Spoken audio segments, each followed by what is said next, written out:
All right, there you go. Okay, so just want to is that someone else coming in?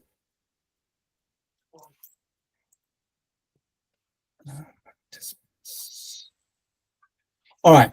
So welcome to tonight's subject matter expert call. We've got Erin Snyman from Sale, who's a tax specialist, and she's going to be taking us through family investment companies and protecting wealth for future generations. So on that note, I'll hand over to Erin. Thank you so much. So good evening, everyone, and thanks for joining me. So as mentioned, my name is Erin Snyman, and I head up our tax team at Sale International. So tonight we're going to just go through family investment companies and how they can be used as an effective structure for family wealth preservation, succession planning, and tax efficiency in the UK. So we'll walk through what they are, how they work, their advantages, and some considerations, and then we'll walk through a real life case application so we can see in reality how it works. So before we start, and as always, just a quick but important note that tax law is complex. It's often tailored to the individual, and so this session is general in nature, and so please don't replace it for personal advice. We always do advise that you seek professional guidance on your situation. Okay, so let's start off. So what is a family investment company? Some people also refer to them as FIC or FICs. So to put it in simple terms, a family investment company is essentially a company where all the shareholders are only family members. In technical or tax jargon, a family investment company is an efficient vehicle which allows for control over and protection of wealth to be transferred from an individual's estate. So sometimes it's perceived as an alternative to a trusting structure, and the main and primary objective of the family investment company is to preserve the family's wealth. As far as rules and regulations are concerned, the family investment company is still a limited company, so it does follow the same set of rules and regulations required to run a private company. Okay, so why would someone want to use an FIC? So essentially the FIC allows for control over how and when assets are distributed. So it is also great in terms of offering flexibility with different share types and tax treatment of those shares, which can benefit higher net worth families. It is also importantly a way to pass on value in a very controlled manner, and you can also pass that value on over gradual time. Now, while also reducing the exposure to inheritance tax, the family investment company does offer significant other tax savings, which we'll go through.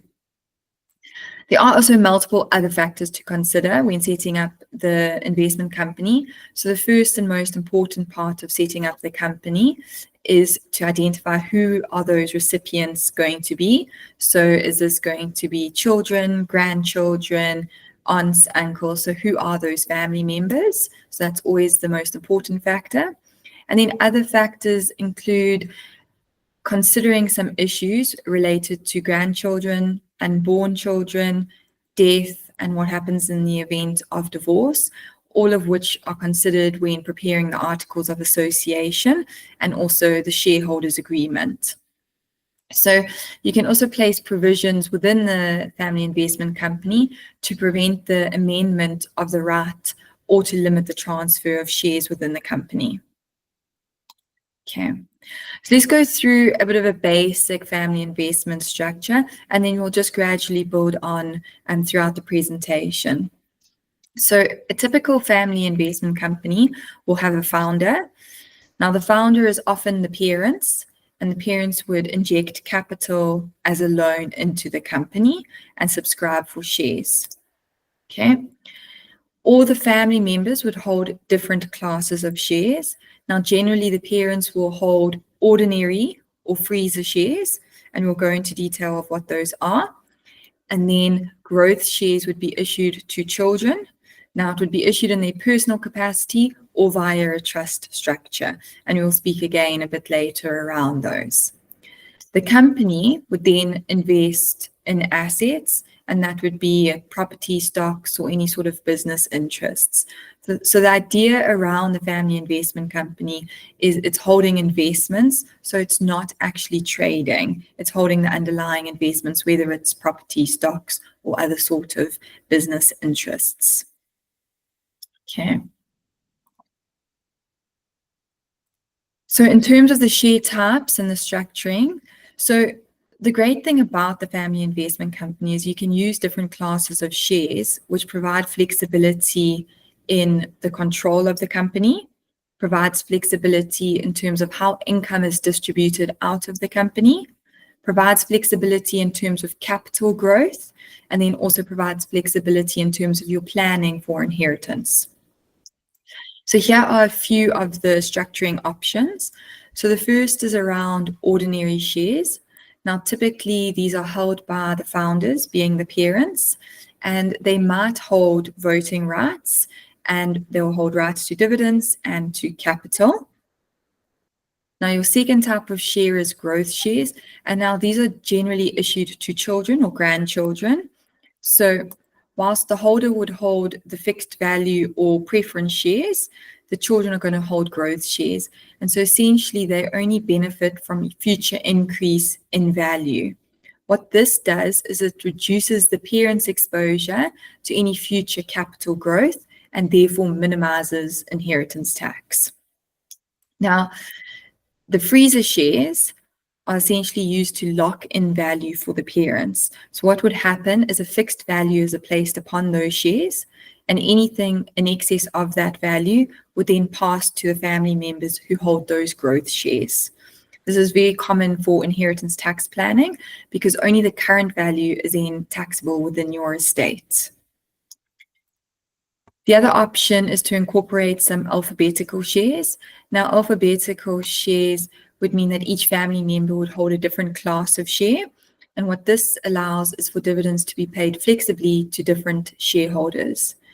There would then be control around who benefits and when those different shareholders benefit. So it can also be quite useful for discretionary income planning. So you'd also want to consider within these shares which would hold voting rights and which wouldn't hold voting rights. Now, generally, the parents want to retain the voting rights because they want the control and they generally have minimal economic rights. The family members, being the kiddies, they would get the non-voting growth shares, but they would hold essentially the value in the company. So this is quite useful when control needs to stay with an older generation. Another option in terms of shares, which is not listed here, would be preference shares. So this is where you have a fixed return and it can have priority over these other classes of shares for capital and dividends. So preference shares do add a bit of predictability within the structuring of the company. Okay. So in terms of the tax treatment of a family investment company, so we've got the different layers of tax. So a family investment company with profits in excess of £250,000 will pay tax at 25%. And then there is a small profits rate for companies where annual profits are below 50,000, which is set at the 19%. And then for any company with profits between the 50 and the 250,000 pounds, marginal relief provisions apply, and that's to bridge the gap between the two rates. So the family investment company is typically able to claim corporation tax deduction for interest on loans, which are taken out against the value of some investments. Generally, those loans need to be used for the purpose of the company's business in order for that to be a tax deductible expense. So this offers advantage over individuals who are not necessarily able to claim relief on interest on loans. Another significant benefit of the family investment company is its potential to minimize inheritance tax. So if you finance the family investment company through a director's loan, then those funds can be invested within the company, but the loan's not going to be an asset on the company's balance sheet because it's a loan. As such, the effective value of the family investment company is very low and marginal. So if you then give the shares in the company at this point to children, the shares have a very low value or a nil value because no growth has happened yet. And as a result, there wouldn't be any inheritance tax liability. Okay. Sorry, I just lost my place here. So essentially, your beneficiaries can then benefit from future investment growth, completely free of inheritance tax because it's going to be outside of your estate. So it then passes on to the children or the grandchildren or whoever's holding those underlying growth shares. You then also have dividends tax. So that's essentially taxed on the individual.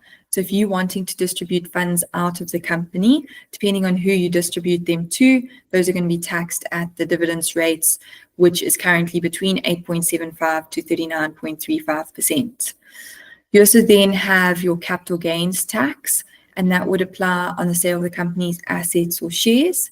If you were to sell the underlying investments within a company, then those would be subject to the corporation tax. It's only if you personally sell your shares would you then be liable for capital gains tax. Okay. So often we get asked the question around the involvement of minors in a family investment company. So minor children can hold growth shares.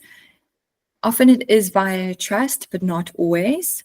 So if, however, income is paid to children whilst they are minors, it would be taxed on the parent if it's over £100 per annum.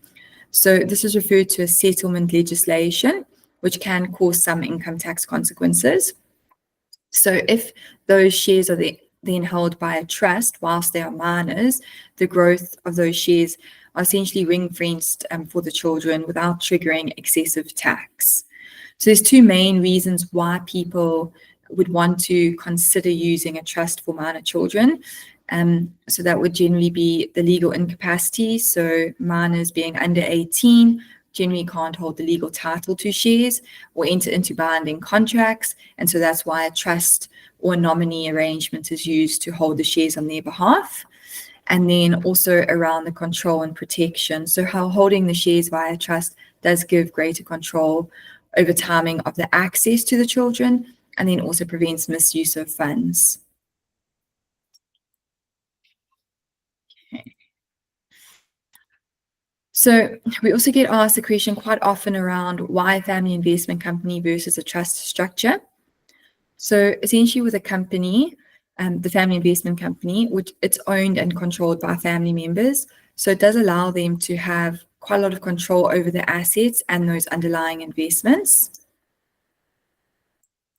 So, for example, a family with a large investment portfolio might want to set up a family investment company to hold and manage assets.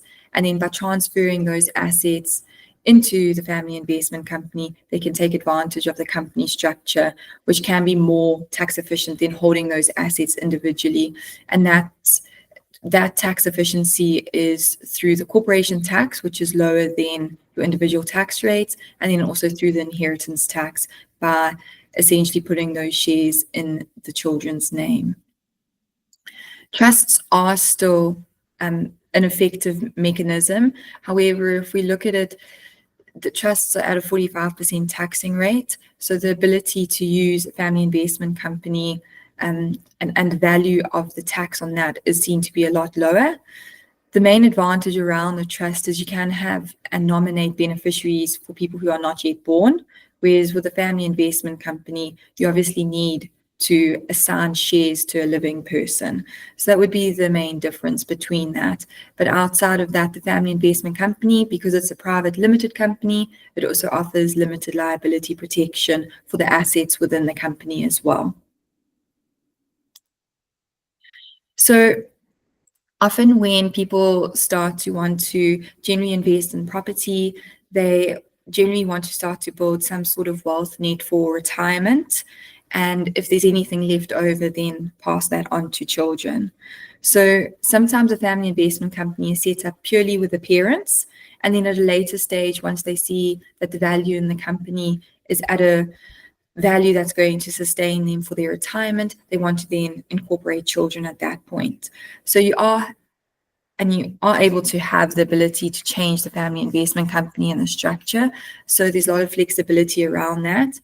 Essentially, what you'd want to do is reclassify shares. So essentially, you would change your ordinary shares to freezer shares. So you essentially lock in the value at that time. You'd then issue new growth shares in the name of the children. So all future growth passes to the kids. At this point, you'd have to amend your articles of association because the articles would need to reflect the new rights and rules on the shares. And any changes would then have to be filed with Companies House as well. So there can also be some tax implications, and we do typically see that HMRC does scrutinize certain restructures, especially if they involve shifting value between parties. So what we generally advise at this point is to get advance clearance from HMRC, which just shows HMRC that there is commercial rationale for doing the reclassification or for changing the structure. So at the time of reclassification or changing the structure, capital gains tax might be applicable on the issue of the new growth shares, or if you reclassify shares, HMRC may view it as a disposal, even though cash hasn't actually changed hands. So at the time of thinking of reclassification or changing the shares, we would then advise you to seek a professional valuation of the company, just to prove that there's no value leakage that's occurred between any shareholders, which is particularly important if they're connected parties. So that would be if you are then incorporating your children at that point. So the other consequences around inheritance tax and gifting of shares. So if you include transferring growth shares to a trust, that could generally be considered a potentially exempt transfer or a chargeable lifetime transfer for inheritance tax purposes. So if the donor dies within 7 years of that gift, then inheritance tax can apply.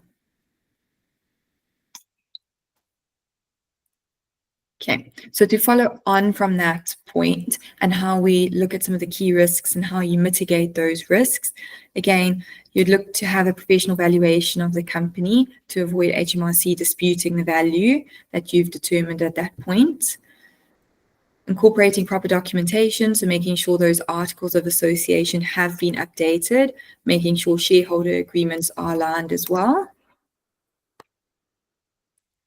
And then making sure all the correct filings have been done with Companies House as well.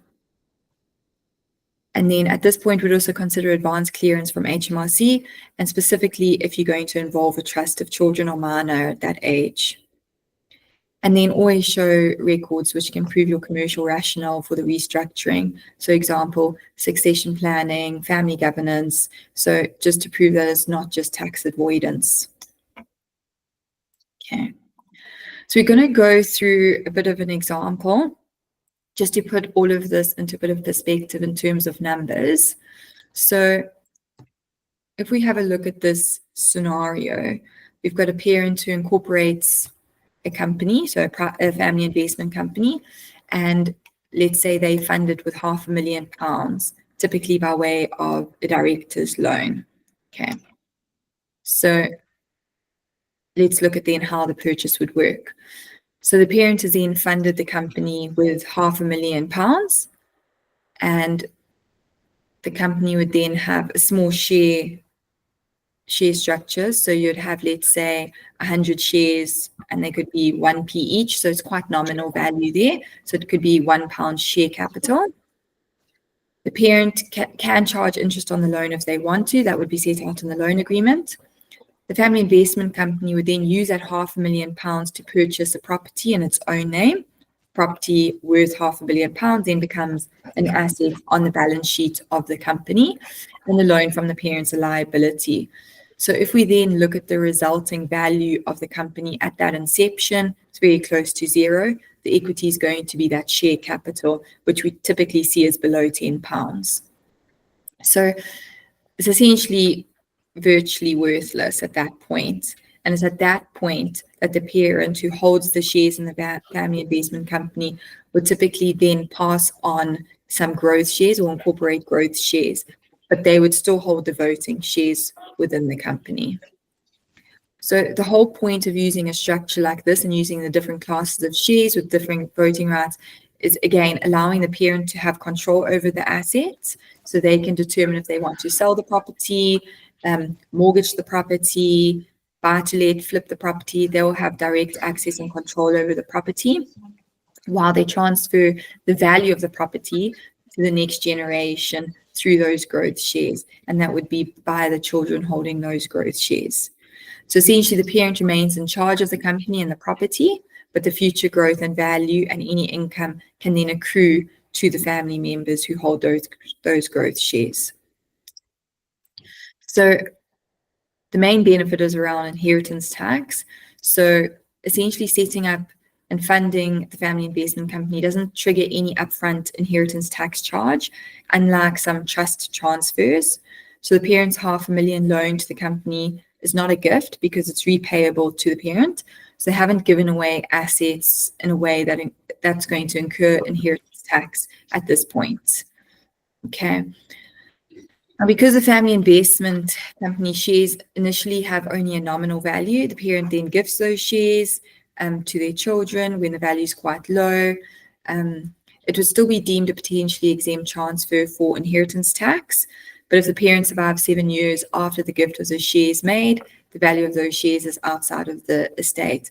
But also bear in mind that the value at the time of gifting is potentially zero. So even if the parent were to pass away within 7 years, the exposure to inheritance tax would be extremely minimal. Okay.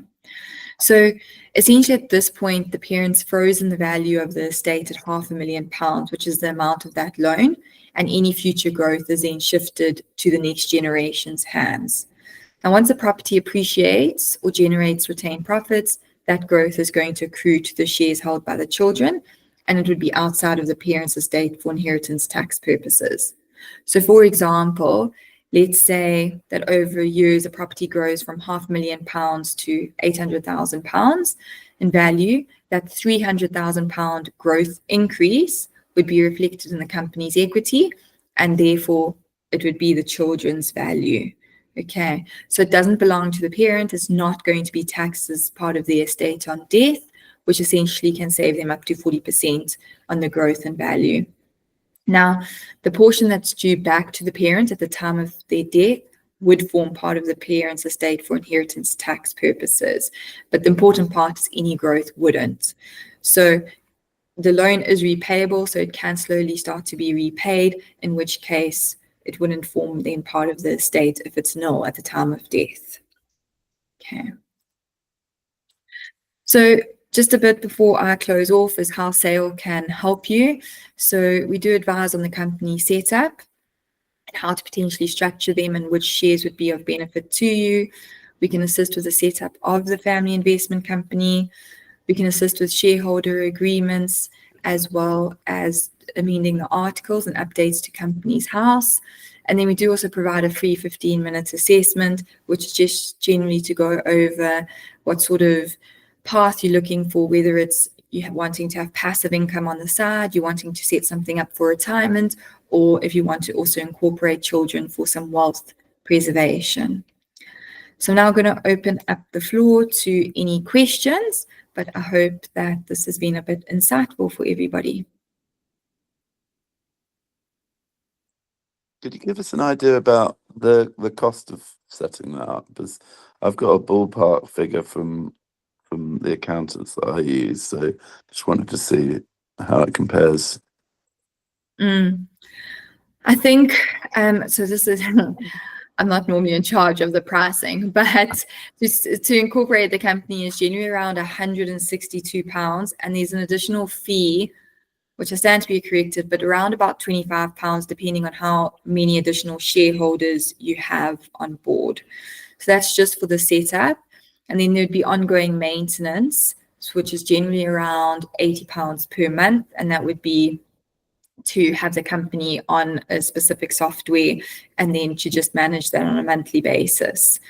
And then if there were to be any changes, then that would, of course, be charged for at the time, depending on what's required.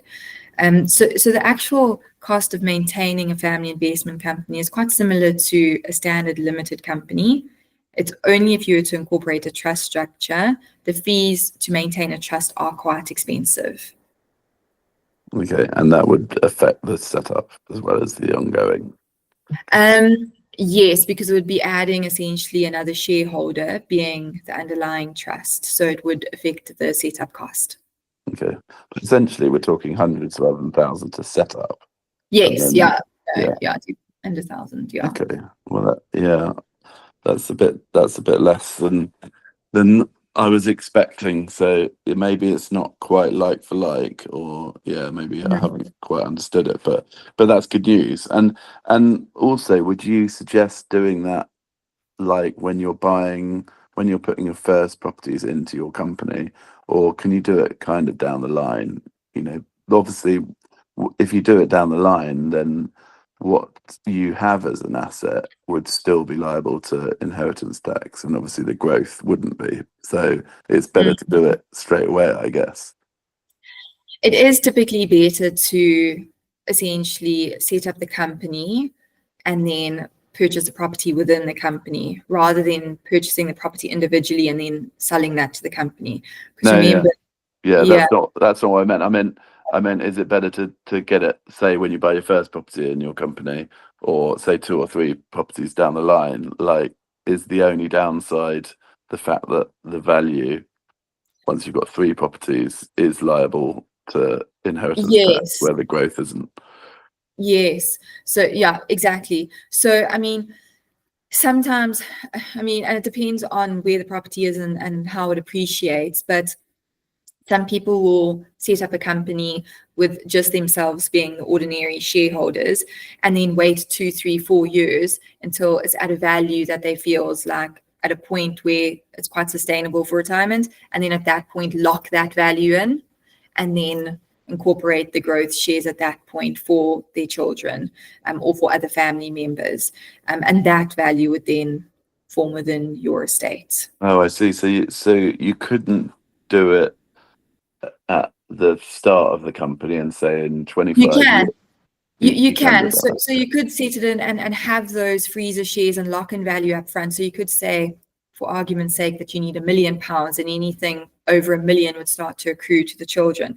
Yeah. The only thing then is at what point, or you've got to have good gauge on when you're going to get to the $1 million. Yeah. And if something happens personally and you feel that actually the $1 million's too low, you would need to have commercial rationales to why you're now going to increase that value, and you'd still have to go through an amendment of the articles because that locked in value you're going to stipulate in your articles which are submitted to Companies House. I see. So you couldn't essentially keep taking income from the company once you've locked in the value so that kids get the growth? You can, but not essentially via the freezer shares. So you would have to then incorporate other type of shares. So that's when, so it's not one, you can have all of the types of shares, but you would then incorporate, let's say, alphabetical shares, and those shares would have, let's say, rights only to dividends, but no voting. So you could still have leakage of funds through different types of shares. Right. Okay. I think I understand. Okay. And sorry, I've got quite a lot of questions. No. And also, would it be part of a trust setup whereby you would essentially say on your passing, you stipulate in your will that basically the kids just borrow from that company and they can't actually take the money, they can only borrow it to buy a property, and then they have to pay it back when they sell the property with interest, because then you could keep your estate in your bloodline.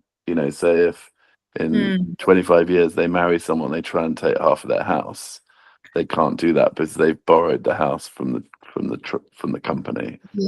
Yeah. The thing is, any sort of loan that's going to be within the company to a related party, so children would be deemed a related party. You've got specific law called participator tax, which is essentially if you're making a loan to a connected party and it's deemed to be a disguised remuneration, you have to pay some loan tax on that because you could have essentially paid it out as a dividend.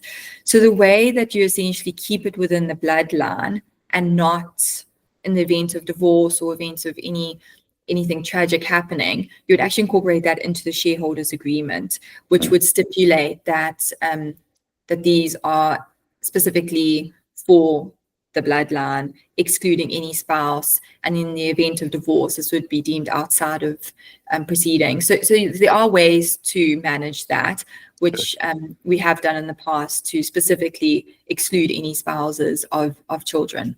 Yeah, okay. That makes sense. Okay, I'll let someone else have a okay, no, sorry. No problem. Quick one from me, Aaron. Can you, I mean, let's assume you've set up your purchase companies under a normal intercompany structure. Can you incorporate into family investment company at any point in the future?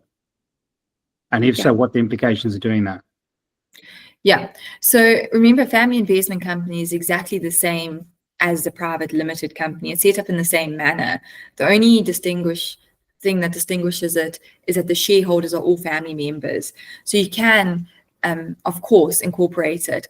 But what you're wanting to do is, as soon as you restructure or reclassify shares, it's essentially you selling part of your shares. Even if they're gifted, there might still be capital gains consequences unless there's commercial rationale around why you're doing a restructure. So that's why in circumstances where a company is already set up and at a later date you're wanting to then change it or reclassify shares, we would then seek advance clearance from HMRC. So you essentially make an application to HMRC, you outline exactly per the legislation what you're doing and why you're doing it, and then they give you clearance to say, okay, they understand this is not a tax avoidance structure that you trying to achieve over here, that there's general commercial rationale, and then you get that clearance and then you go ahead. Okay. Got you. Thank you. Sure.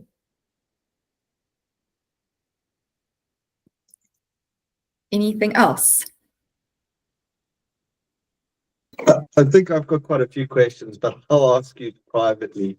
Okay. Because it's one of those things that we get asked a lot about from lender perspective, that lenders happy with it, and more lenders are looking into it. So there's a few questions that I've had from clients that I just can't ask in front of others. Okay. Typically, what we find with lenders is they don't like a trust. Correct. Yeah. So, and the reason is because it's not the beneficiaries of a trust sometimes aren't alive. So it's very difficult for a lender to actually place, surety on the fact that there's an unborn potential someone, and so they don't generally like trusts. So, yeah. Sorry, can I ask another one? There's been quite a lot of scrutiny over family investment companies recently. I know there's a company called Property 118, which I know people are aware of here, that do a family investment company, and they're getting quite a lot of heat, and I don't know if they stopped doing it, but can you tell me what protection you have, and also what is the difference between the offering here compared to other companies that are being heavily scrutinized for this? So I think going back to why they're heavily scrutinized is, in the past, trusts were used quite a lot, specifically offshore trusts, to hold property within the UK to shield them from inheritance tax. And then in 2006, some changes came about. And then in 2017, some more changes came about.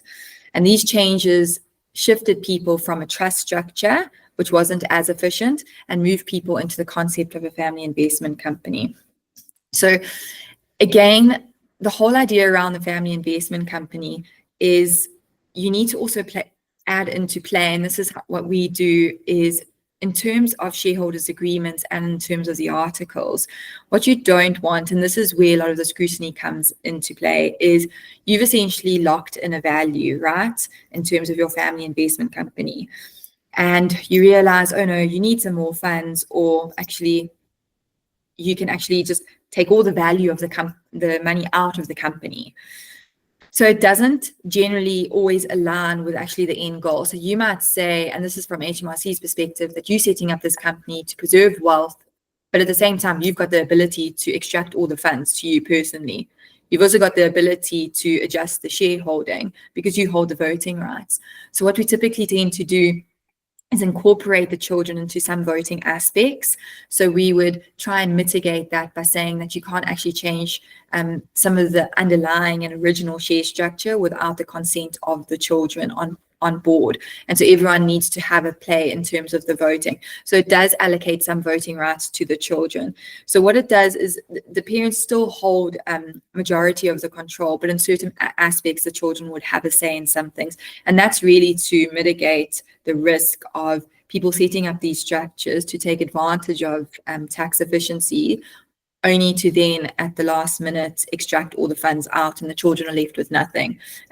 Because that would then mean that this was never the structure for you. So they are targeted, and that's why we do seek that advanced clearance for specifically when there's going to be a change.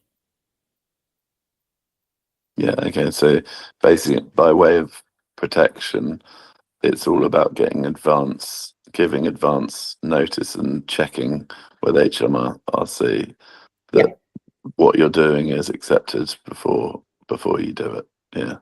And presumably you can shift things around with, future legislation or changes that is made in this area.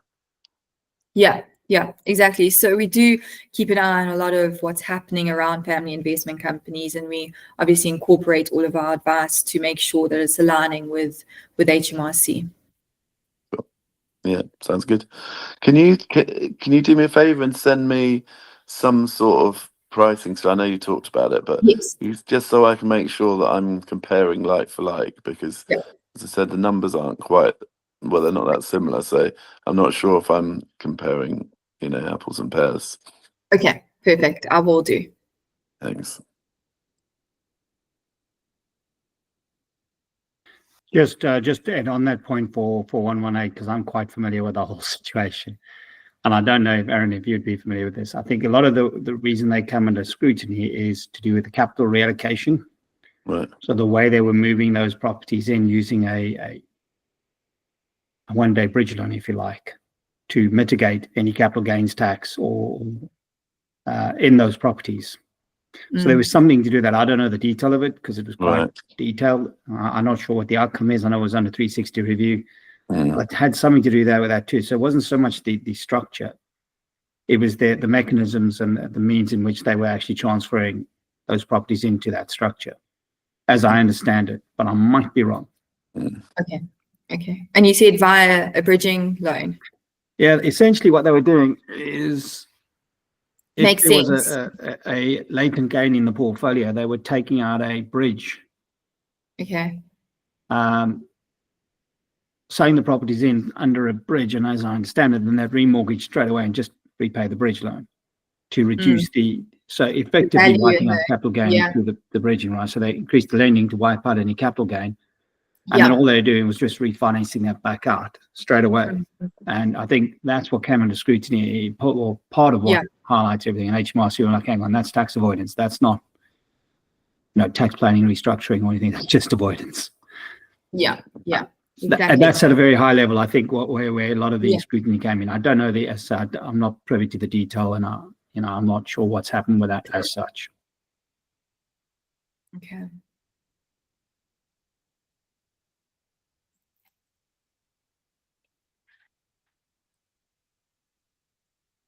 I don't know if did I lose everyone? No? No, yeah. Okay. Anyone else still. got any further questions for Erin? Gareth, if you've got one or two and you want to share, that'd be good. It's just, one of the questions I've had a lot about people is, we're getting a lot of movement of people now these days where they're no longer staying here. How easy is it to still facilitate that family investment company if you're moving abroad? And what happens if you have your children in different parts of the world, different tax jurisdictions? So what is the impact? Okay. So if you're investing in property in a company in the UK, It's a situs asset, so it means it's situated within the UK.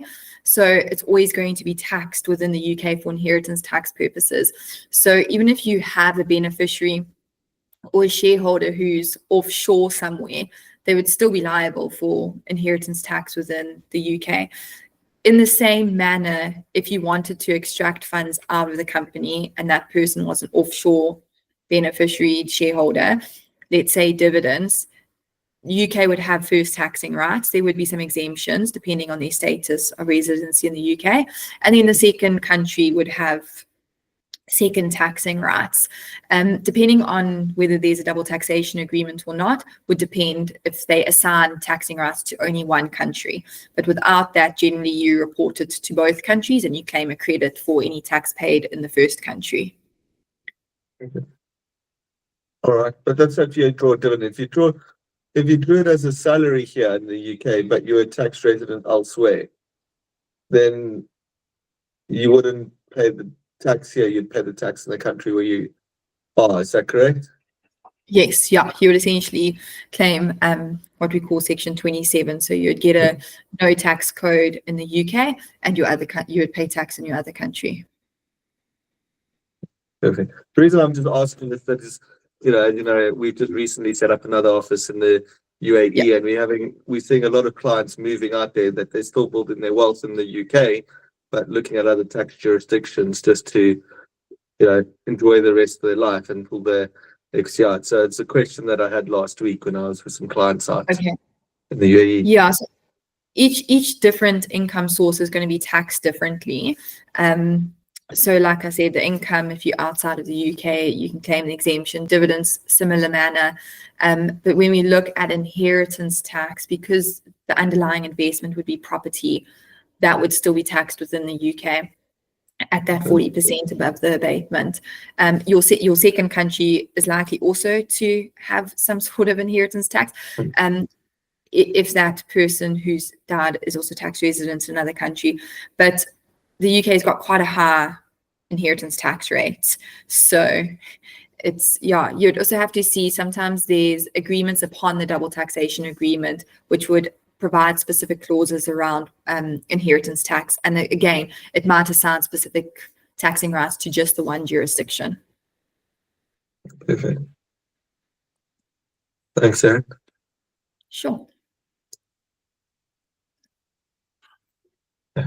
Anyone else got any questions? All right, guys. Well, if there are no further questions, then we'll thank Erin for her time tonight. This will be recorded. We'll share the recording inside of the community. So if anyone wants to go back and listen. But yeah, thanks, Erin. It's been insightful. And thank you for giving up your evening to join us and share some insight in family investment companies for us. Of course. Thanks for having me. Thanks very much. All right, guys. Have a great evening. Thank you. Thank you. Thank you. Cheers. Bye-bye.